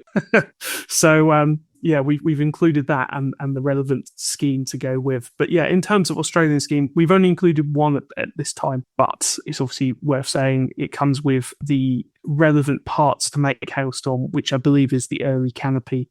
And we've also got the other bits such as small, large intakes, early ailerons plus late ailerons, etc., etc. And so whatever sort of Meteor you want to build, F8 wise, you can build it from the kit. So that's the good news. Okay, does it include the difference for your, so obviously alluded the both types of canopy are included in the box. The Meteor had 2 different types of canopy rail, really getting down to the nuts and bolts. Is the likelihood of that is going to be an aftermarket part? No, we have both rails. You full well knew, Paul, it had that because you spotted it on the CAD. So, yes, it does have both rails. Unfortunately, at first, our CAD designer had forgot that both rails were needed. And thankfully, due to yourself, we were able to rectify that before it entered tooling. So, yeah, I'm pretty confident you can say it's the most comprehensive Meteor kit to ever be made. We're past 400 parts in the tooling, so pretty dense in terms of part count. Not helped by the fact there are 48 parts in each engine. That'll do it. I know. I'm breathing. One you like 60 parts or less? Well, in fact, on the date of recording, I've just had pictures of the frames come through. I had one yesterday come through of the engine, but today we had the first 2 full tool pictures come through of plastic, and it's looking good. A few issues that are to be expected in test shot 1, but very, very exciting to see the physical product of the tooling. Oh, you tease, Luke, you tease. It doesn't help the fact that he's actually already sent me a couple of the sprue shots already. Now I'm even more angry. Well, I think the first time the tooling the shot should go on show is Avon. So that's the 3rd of August, I believe. We should have 2 built models as well, being built by a top secret team. Unfortunately, no one on the podcast. Sorry, guys. Noted. They'll be delivered Insulted. to Avon. It's my birthday that weekend, so that's an appropriate present. I'm going to be over the moon when I see them for the first time. Well, as long as they turn up, unlike the show in Germany. Oh, don't remind me. Yeah, for anyone that didn't know, you might have seen a 3D printed prototype appear. But what had happened was I took some photos. James, who had created it, worked through the night. I think he completed it in 48 hours was the deadline. I drove to Swindon to pick it up. Took a photo on the desk to show Paul. Thank God I did, because it got packed away in a box to be sent to Nuremberg Toy Fair. Never made it. About a month later, it appeared in about 400 separate pieces, none of which resembled the ones that would appear on the frame if you wear a proper kit. The courier decided to play football with it, we believe. Such a shame, but at least I took a photo to prove it existed. You see the things I've done for this kit release. Anyway, Luke, thank you very much for your time. I think we've just about exhausted you out, and obviously, as you said, it is late in the evening that we're recording this, so thank you for actually staying up beyond your bedtime for actually doing this for us. Hopefully, you're going to keep us updated in the future on releases from Revell and having discussions of where you don't actually tell us anything, but actually allude to the whole product line for the following year as well at the same time. Luke, thank you very much for your time, and we hope to speak to you again soon. Thank you very much for having me. Cheers. Thanks, Luke. Thanks very much, Luke. Cheers.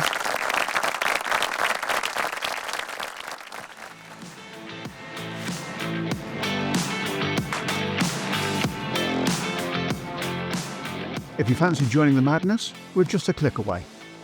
On Facebook, we're Beyond the Box Art. On Instagram, at Beyond the Box Art Pod, where you can find the up-to-date news from manufacturers and suppliers, ask questions, share disasters, or just lurk and silently judge. We salute all types. Oh, and commercial sponsors? Yes, you. If you've got a product or a service or something that might appeal to modelers who spend more time with plastic than people, get in touch. Drop us an email at info@beyondtheboxart.com or ping us on the socials. We're open to ideas, collaborations, and even the occasional bribe. For the full experience, episodes, the background on the team, etc., it's all at www.beyondtheboxart.com. And if you're enjoying the show and want to help us keep the lights on, the glue flowing, and the caffeine stocked, head over to patreon.com/beyondtheboxart. Even the price of a pot of Tamiya paint makes a difference. And no, we won't spend it on decal softener. Probably. If you want to just drop us a line, give us ideas, feedback, or just tell us your cat sat on your half-built Lancaster, email us at info@beyondtheboxart.com. Well, everyone, another marathon episode, and I think grateful for what Luke has told us and the bits that he hasn't told us and the bits he told us afterwards that we're not allowed to go and talk about as well. But from me, thank you very much for listening. Well, thanks everyone for turning up and downloading us again. We're going to be bigger, better, and even more clearer to you. So take care. Happy modelling. Thanks very much for listening, all. Just remember, super glue when used. Always be cautious, because you can stick everything to your fingers. And happy modelling. Yep, signing off, and there's absolutely nothing wrong with doing a full hull ship model. Well, see you again. Well done. Thanks for listening in. And from myself, thank you very much for listening. We'll see you next episode when we will have Paul Regan, President of IPMS UK, as a guest. Speak to you next time. Bye-bye.